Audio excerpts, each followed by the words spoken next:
Okay, we're going to take one final question, which is from the Philippines, and then we're going to have summaries. Let me also indicate to people who I think will probably be more than interested after this discussion that there's an organization called the International Peace Coalition. The person who convenes that each week is Anastasia Battle, who's here to my left, and I'm going to have her say something about that at the very conclusion. I think there's 1,700 people still with us. All of you are invited, if you are people of goodwill, which we presume many of you to be, to seek us out and become part of that action. So we'll go to the final question, which I mentioned is from Philippines, and it is from Maria Catherine Suba from Radio Mindanao Network. Minando Network. Yes, good afternoon, everyone. It's already 2:57 a.m. here in the Philippines. I am Maria Catherine Suba, a freelance broadcaster. I am a co-host of late Butch Valdez with Itos Valdez in Radio Mindanao Network DZXL, ang ating Katipunan show. My question goes to Mr. Scott Ritter.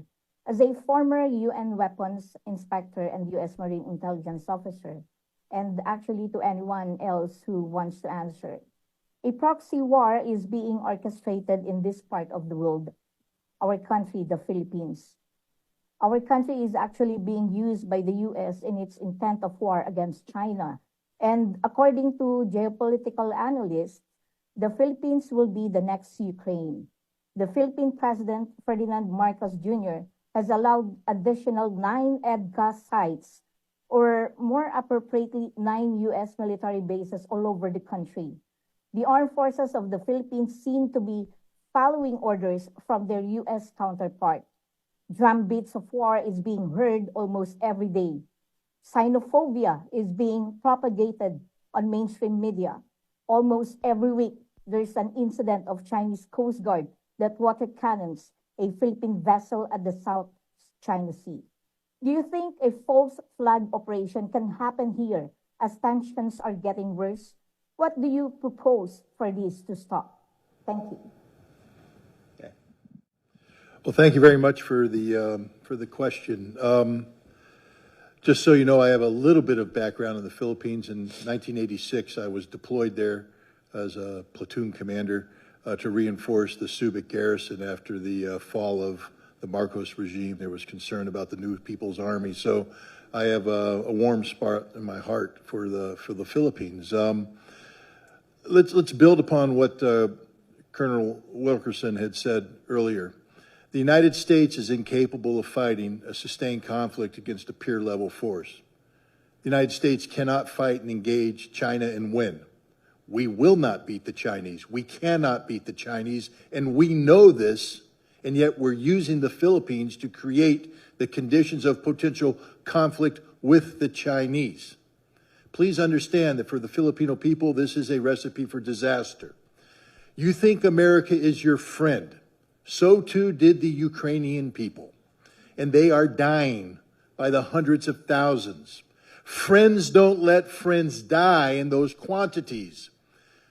The Ukrainians have been displaced by the tens of millions. Friends don't let friends have their cities destroyed in this manner. Friends don't let friends have families separated, have mothers and children destined to a life of refugee status in perpetual poverty. That's not how friends behave. America has never been the friend of the Ukrainians, and we are not the friends of the Filipinos.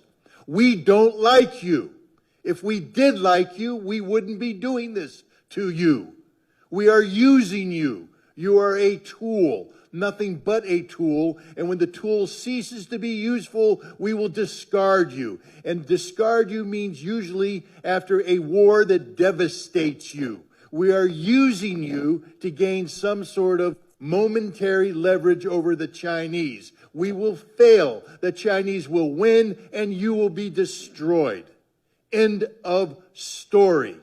It's high time the Filipino people pressure their government to start sitting down and engaging the Chinese government responsibly. China is not your enemy. China is your neighbor. China is your friend. China doesn't want war. And if you would engage China in diplomacy And as we've all indicated here, America has long since lost the skill set necessary to carry out diplomacy, but the Philippine people can reignite this, to relearn it, to use this skill to prevent a war. But if you continue to behave as colonial subjects, and I know that's a sore subject in the Philippines, because you were the colonial subjects of America. We still view you as our colonial subjects. We don't like you. We don't care about you. We just want to use you. Grow up. Grow up and act responsibly. Take control of your own future. America is not here to help you. America is here only to use you until there's nothing left, and then we will discard you on the trash heap of history.